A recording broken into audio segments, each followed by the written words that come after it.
and we had personality problems from the time we were both 10 years old. We loved each other like brothers. From the next door neighbor, living for years and years, we used to know each other as little boys, and our parents knew each other, and we were next door neighbors, and we were raised on the same street.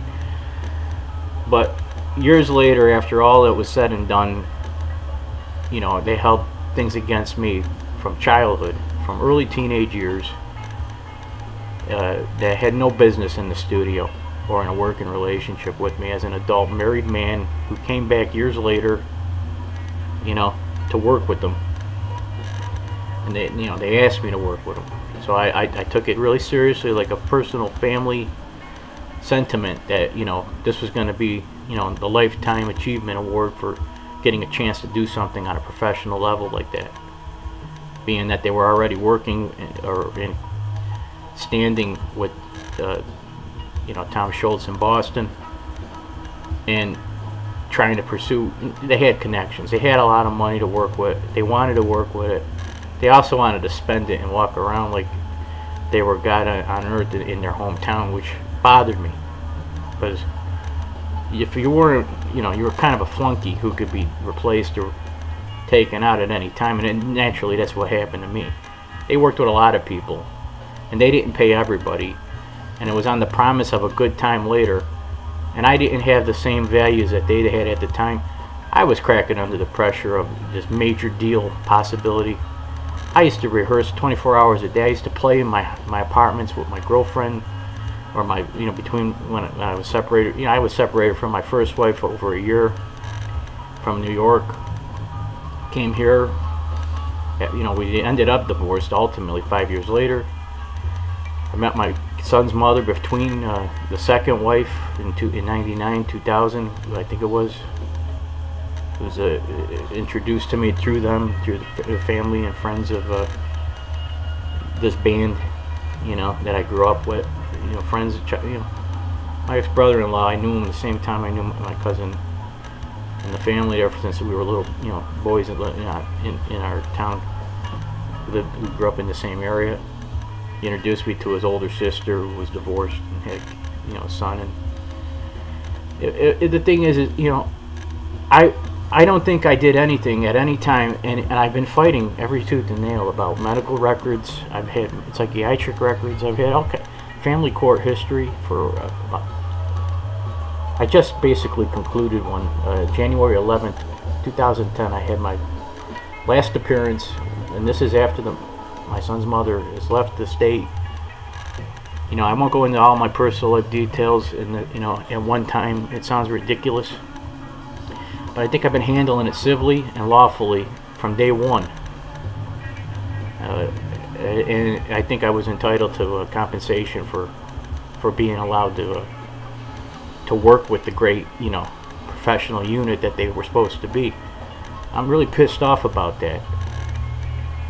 If I could stand up toe to toe with you, I saw the last time I saw the main character in this conversation. I don't want to be cryptic. I'd love to just say names and have a phone call, like a Microsoft webcam, live cam phone call. But that's not possible because I don't know who the hell these people really are. They're kind of creepy, in my mind.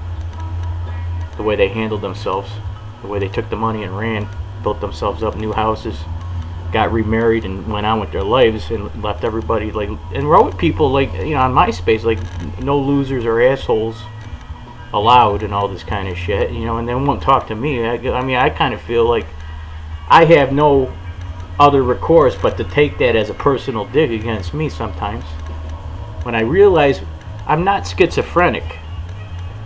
You know, I'm seriously stable and steadfast, and I have to look like a schmuck, or I feel inferior, or I go back to a place I don't belong based upon my relationship with people. You know, I feel horrible.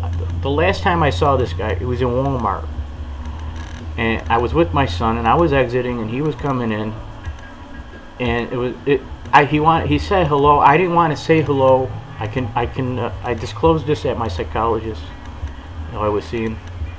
You know, I got very angry. I shut up. I almost went numb.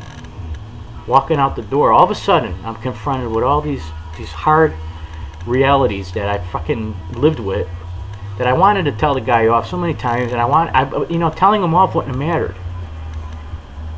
It doesn't matter. He's gonna, you know, I'm just a, you know, and there's a risk of harm or threat to me if I was to confront this guy on his turf, you know. That's how it was. That's how it is. He's a professional. What he's basically, you know what I mean? I mean, it's dog eat dog, you know.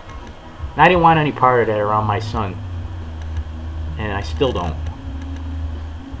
You know, I thought we were civil, but we're not. Since he got married and his son thought he was God's son's gift, you know, fucking modeling and everything else and TMing your name on MySpace and all this goofy ass shit, you know, I'm calling you out.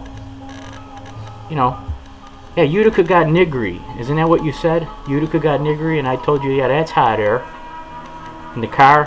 How many times we had weird conversations where you thought you could overcome or bully me and tell me, you know, I was like always in the middle of you two arguing. And I'm never going to do this again.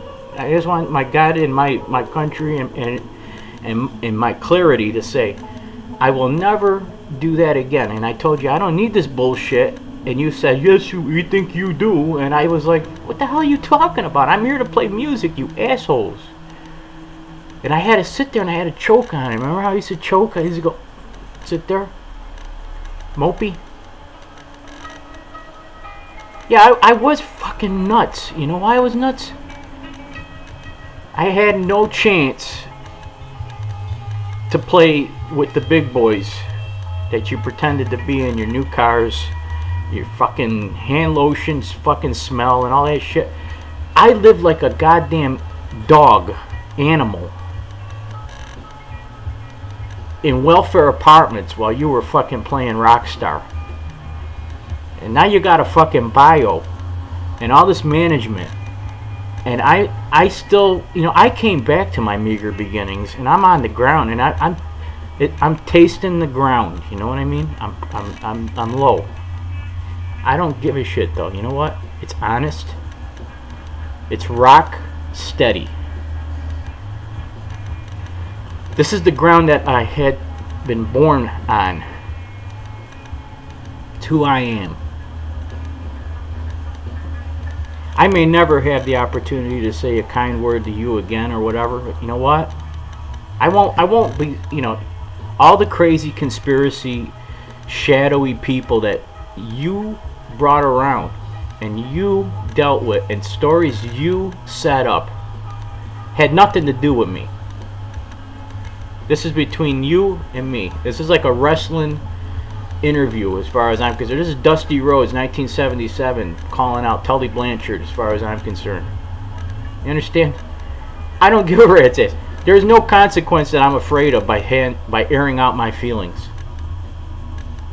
You know, I look on the internet, I see Jay Leno, he's got white hair, he's old looking now. You know, I look on the internet, I see my webcam picture. I halfway look like that myself already, you know what I mean? I've waited around. Crazy Psycho Austin, waiting around for my break, in the sense that I was waiting for your return phone call. You disrespected me and you hurt my feelings as a man and a musician. When I got my military discharge upgrade from the United States Army, 1st of the 41st Infantry Division, 2AD forward, straight and stalwart, hell on wheels, and I started to communicate again recently with my previous, I want to say my unit, members of the armed forces that I served time in the United States Army proudly. Even then, I was so fucking proud. You remember me when I came back. I was in shape. I smoked a lot of pot. I drank a lot, remember? I couldn't get satisfied with shit in Utica. I thought the beer was watery because I lived in Germany for 3 years.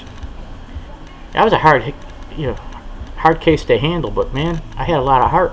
That's because I applied myself in something so great as far as my heart goes. I tried to re-up when my neck surgery first recovered. I went to the recruiters with Tyler in my hand, my son, just this past 3 years, as just to be a reserve guard member. Since I got my discharge upgrade and I got my neck surgery, and I thought, you know, I was good to go to have some kind of employment, I went right back to him to get it the hell away from all these people who I wanted to leave when I was 18, the first time. So basically, I'm 40 years old.